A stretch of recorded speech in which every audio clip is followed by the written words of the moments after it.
5 more field armies, a tank army, and an air fleet were in reserve. Marshal Zhukov arrived to supervise the preparations. The salient was 100 miles wide at its base and 75 miles deep, pointing west.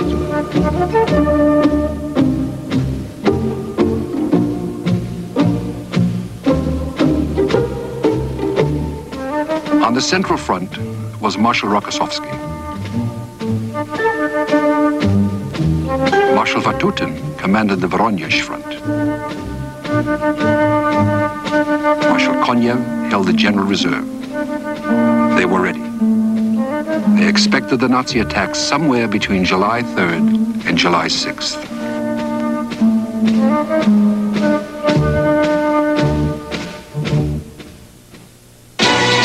The unknown war will continue in a moment. Dick Mack. Von Manstein, commander of the German Army Group South, had not been enthusiastic about Hitler's plans. He suspected that the Soviet strength might be too great to overcome.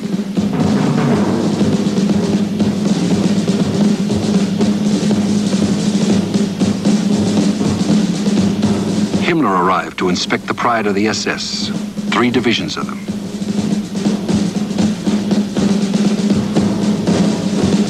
The Liebstandarte, Das Reich, and the Totenkopf, the Death's Head, the purely Germanic SS.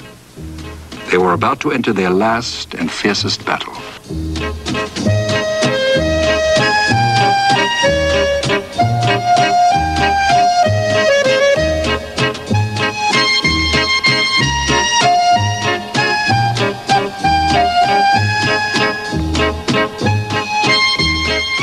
On the eve of the battle, Hitler announced, "Soldiers of the Reich, you are to take part in an offensive of such importance that the whole future of the war may depend on its outcome. More than anything else, your victory will show the world that the resistance to the power of the German army is hopeless."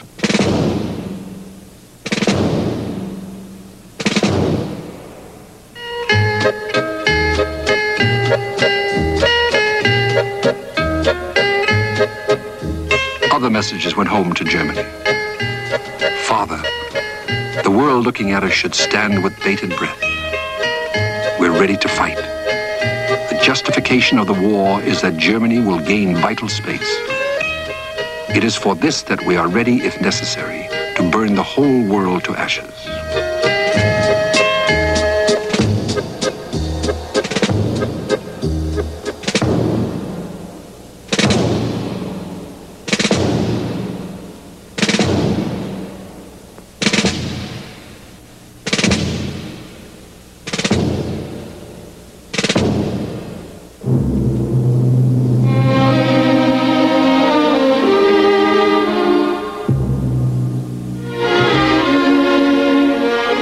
Inside the salient, too, the mail came and went.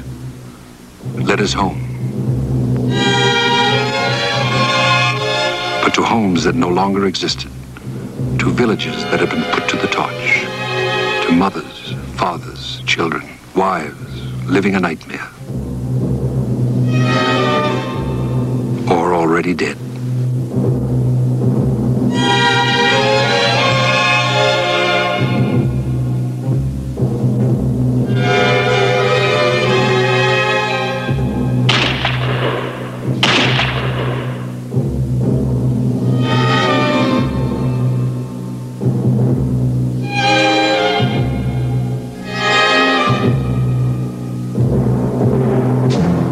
In the occupied lands, the soldiers' kin were fighting their long battle as partisans.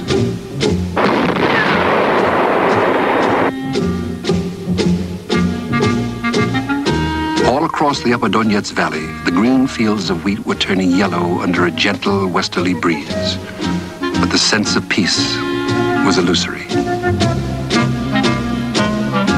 The Soviet units had been briefed and rehearsed. All around their perimeter, they had sown mines to a density of 4,000 to every mile. Special tank destroyer squads were waiting for the panzers in foxholes in the middle of the minefields. The minefields themselves were designed to channel the German armor onto Russian anti-tank guns, massed in groups and firing broadsides at successive targets. Thousands of Russian guns were zeroed in. Over 900 Katyusha rocket launchers were loaded. The troops were confident. Two of the field armies were veterans of Stalingrad.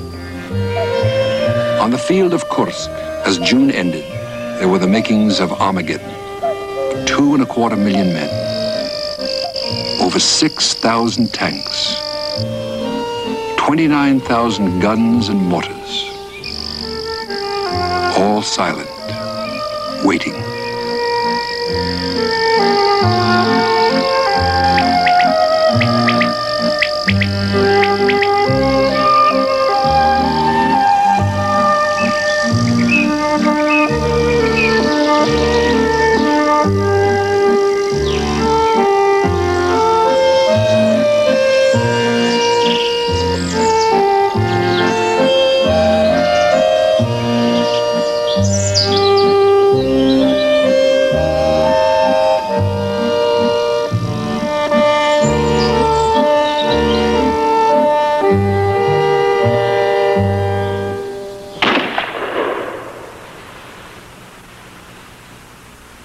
There was some casual shooting disturbing the quiet. A few snipers dueling to relieve the tension.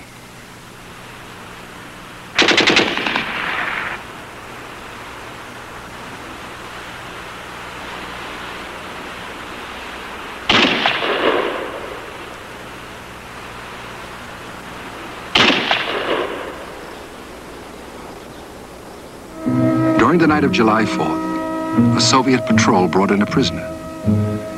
He said that the German troops had been given a special issue of schnapps and rations for 5 days.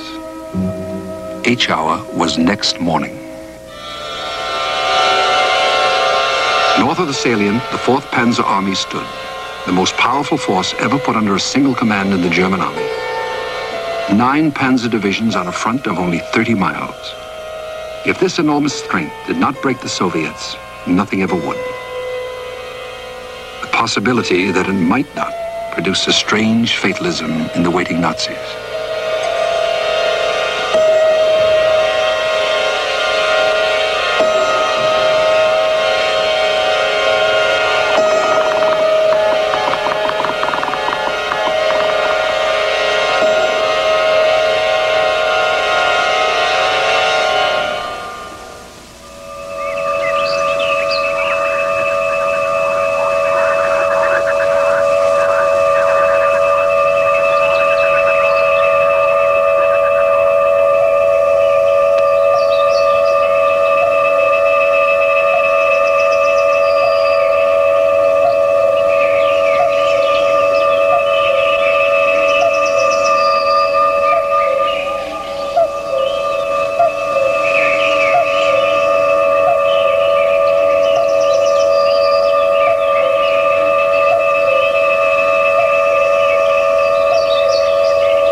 Vatutin passed the word.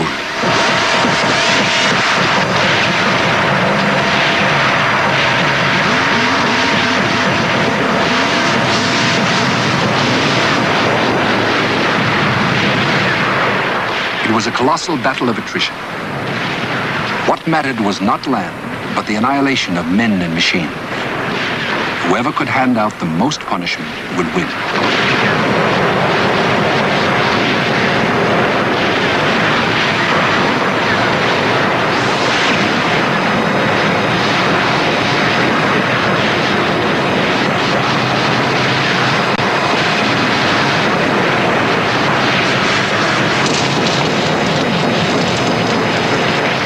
Even before dawn, the Nazis began to suffer. The artillery strike had caught them in their concentration areas.